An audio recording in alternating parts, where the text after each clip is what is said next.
What's up, ladies and gentlemen? Welcome back to the Big Fight Field channel, where we speak the truth, we're honest, and we give our takes on the Miami Dolphins. I got some extra content for you guys. It is Thursday, December 1st, 2022.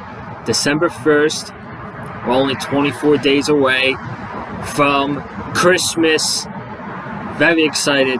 Love Christmas. And the Dolphins are playing on Christmas this year too, so it should be even more fun this year.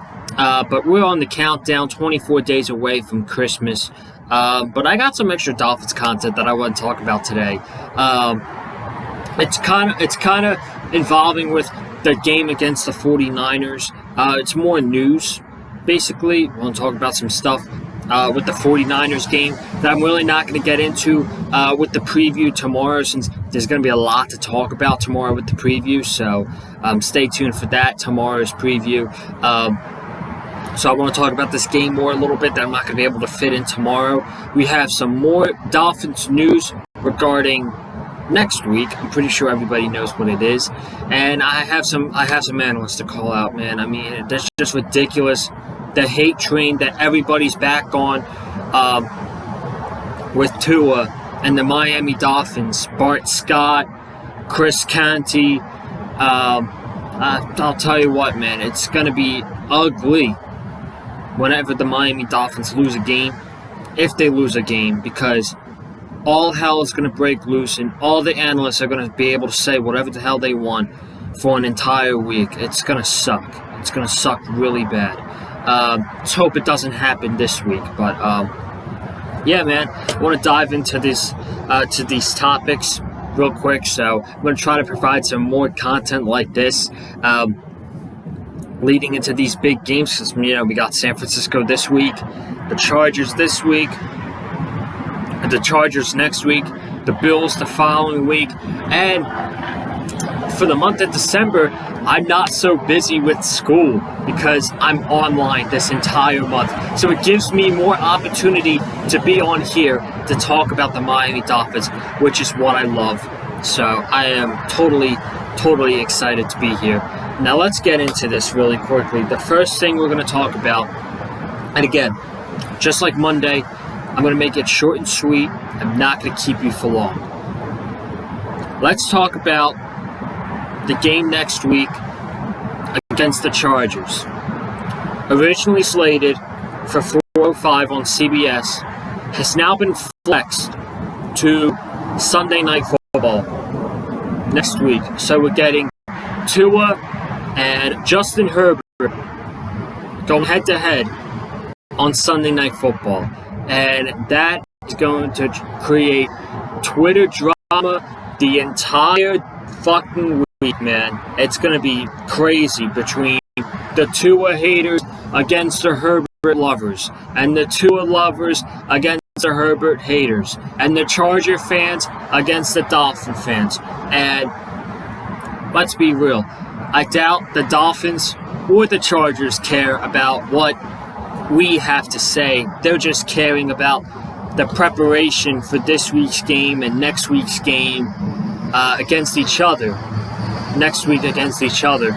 The only people that are going to care about this is the Dolphin and Charger fans on Twitter and the national media. Those are the only people that are going to care about the debating and all that stuff. But we are getting this game on Sunday Night Football. I'm pretty shocked, actually, because the Chargers already got flexed to a Sunday Night Football game back in Week 11 against the Kansas City Chiefs, which they lost that game. But I'm pretty shocked that that this game got flexed, to be honest with you. I'd figure, the original game was the Chiefs and the Broncos. I figured that they would keep that game because it's the Chiefs. They're the number one seed. It's Pat Mahomes.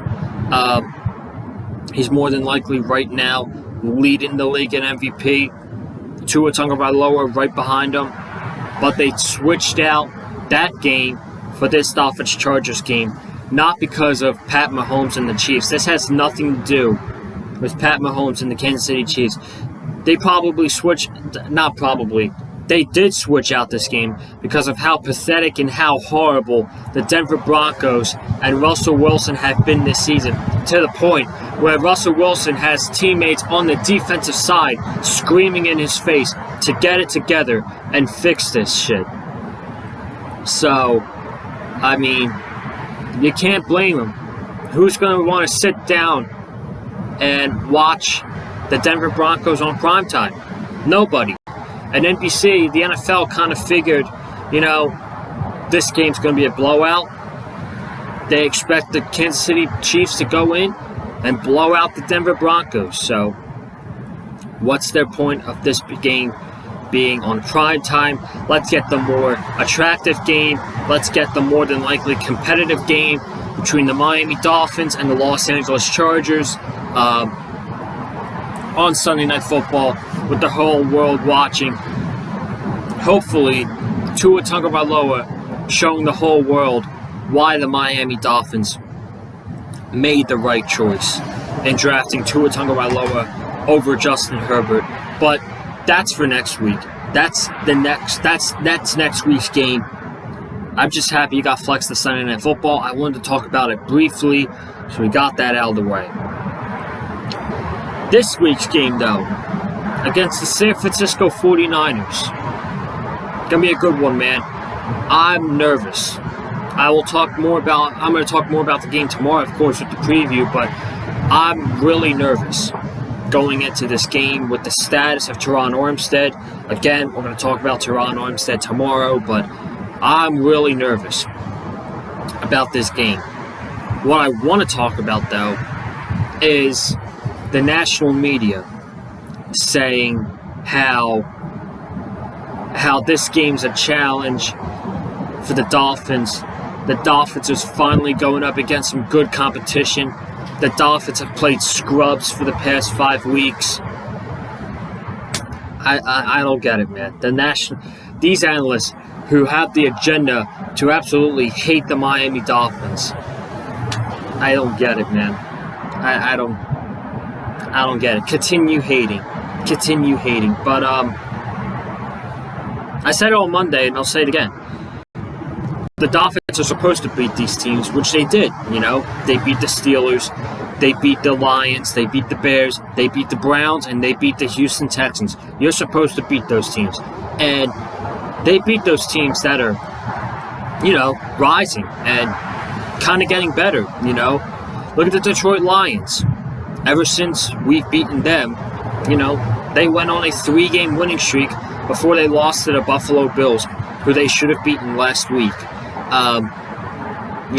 We've seen how good the Chicago Bears offense has been with Justin Fields. Without Justin Fields, it's a completely different story. The Browns knocked off the Tampa Bay Buccaneers last week, and they're getting Deshaun Watson back this week. So, these teams that we've beaten are kind of getting a little bit better. Are they going to make the playoffs? Probably not. But, they're teams that are getting better, and these people want to act like, and I'll bring this up when I talk about Chris Canty, that September, October, November, those months didn't count. They don't exist. No one cares about those months. What are you talking about, man? Are we just gonna forget the fact that the Dolphins dominated the New England Patriots on opening day? Are we going to forget that the Miami Dolphins were down 21 points on the road in the fourth quarter and came back to beat the Baltimore Ravens? Are we going to forget that the Miami Dolphins defeated the Buffalo Bills this season for the first time in 6 matchups, 6 games against each other? Are we just going to forget about that? These people want to act like the past doesn't exist this season. Whatever happened doesn't count, and now it's what matters. It's so stupid, man. But my point is, all these people want to talk about how big of a challenge this game is for the Dolphins. I want to say, how big of a challenge is this game for the 49ers? Because you want to talk about the Dolphins having a weak schedule. Let's look at the 49ers. They're 7-4 this season, okay? Their wins, here's who they've beaten this season. They beat the Seahawks in Week 2, which I wouldn't even call a good win because, I mean, every win in the NFL is a good, but I wouldn't even call that an important win because, or a key win because the Seahawks weren't even solidified as a solid team all the way back in Week 2. We still didn't know who that team was. So they beat the Seahawks. They beat the Rams twice, who are really bad this year. I mean, they're just not lucky with injuries, but they suck. They beat the Carolina Panthers, who everybody's beating the Carolina Panthers this season. They beat the Chargers on Sunday Night Football. They beat Colt McCoy and the Cardinals, and they beat the Saints. So out of their 7 wins, their best win on the season's the Chargers, which Chargers, good team, but I mean, that's not as impressive when you look at the Dolphins and you look at, wow, they were down 21 points against the Ravens in the fourth quarter and they came back and won. Wow, they beat the Buffalo Bills, who are projected to be the best team in the NFL going into this season. The Chargers really don't have much impressive wins this season. I'm sorry about the wind. It's a beautiful day, but it's pretty windy as well. I'm sitting outside, but you know, the Chargers, that's their best win on the season. And they beat the Chargers 22-16 on Sunday Night Football. Now their losses this year, they lost to the Bears opening week 19-10, which I'm not going to talk about because that weather was just atrocious that game. I'm not even going to talk about that one. They lost to the Denver Broncos, who are one of the biggest disappointments this season. They lost to the Denver Broncos 11-10. They lost to the Falcons, their worst loss of the season, to the Atlanta Falcons, 28-14. And the game I want to look at, week 7, they lost to the Kansas City Chiefs, 44-23. The Kansas City Chiefs, stats-wise, have the best offense in the NFL. Miami Dolphins have the second best offense in the NFL. And I know San Francisco has a number 1 defense. Again, we'll get to that tomorrow. Against the 49ers back in Week 7, Pat Mahomes threw for 423 yards, 3 touchdowns, and an interception. The receivers on the Kansas City Chiefs, you know, the Miami Dolphins, in my opinion, have the best receiving corps in the NFL. Here's what the Chiefs receivers did against the 49ers. Juju Smith-Schuster had 7 catches, 124 yards, and 1 touchdown. MVS, Marquez Valdez-Scantling, had 3 catches for 111 yards. And Travis Kelce had 6 catches for 98 yards. So what makes these media people think that this Dolphins offense is fake and, you know, they're not going to be able to score against the 49ers? They're not going to be able to produce points against the 49ers. I find that funny. I find it funny how these people think it's going to be such a tough game for the Dolphins. It's also going to be a tough game for the 49ers as well. So, and finally, I want to call these 2 jerks out. Talk about these 2 guys real quick, and then I'm going to get out of here. Chris County on his podcast talked about the Miami Dolphins and this stretch coming up against 49ers, Chargers, and Bills, all on the road. And they talked about, you know how basically nothing counts up until this point, when you have to face these 3 teams on the road. It's like, come on, dude. You're not acknowledging that the Dolphins are having a good season. You're not acknowledging that Tua is having an MVP-type caliber season. And, you're not acknowledging that the Dolphins are a good team. Like, what is it? If the Dolphins lose to the if they lose these few games, oh, the Dolphins aren't good. Tua's not a good quarterback anymore. The Dolphins suck. Like, come on, man. Like, I know we can't lose these next 3 games in a row.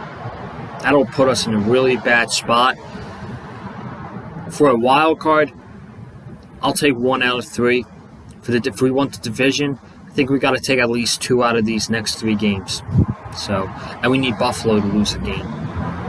Let's go Patriots. Beat the Bills tonight, man. Beat the Bills. And then Bart Scott today on Getup. Just disgusting. I lost all my respect for that man. Not only as an analyst, but as a person. He's a piece of shit. He talks, I don't even remember the clip. I'm going to try not to play it out loud because it's just, it's ugly. It's ugly, so hold on a second.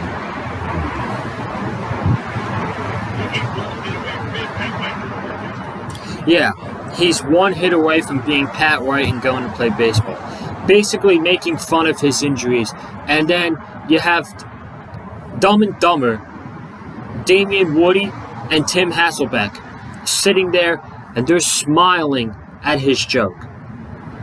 How pathetic, how unprofessional of all 3 of those guys.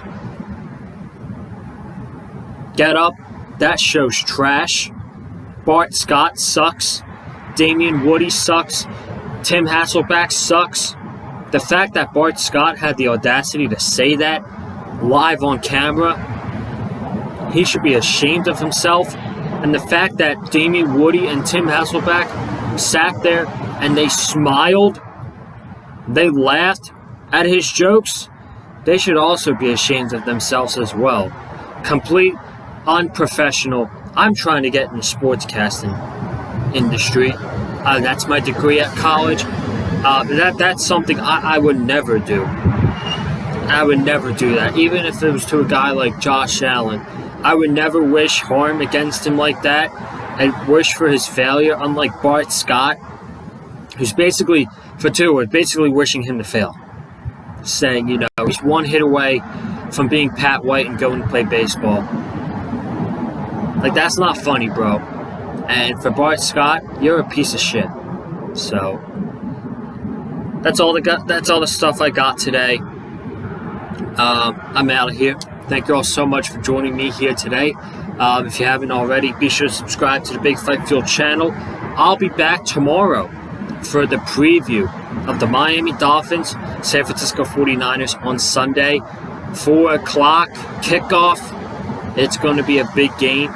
It's probably the most nervous I felt all season leading up to a game. So, a lot of talk about tomorrow.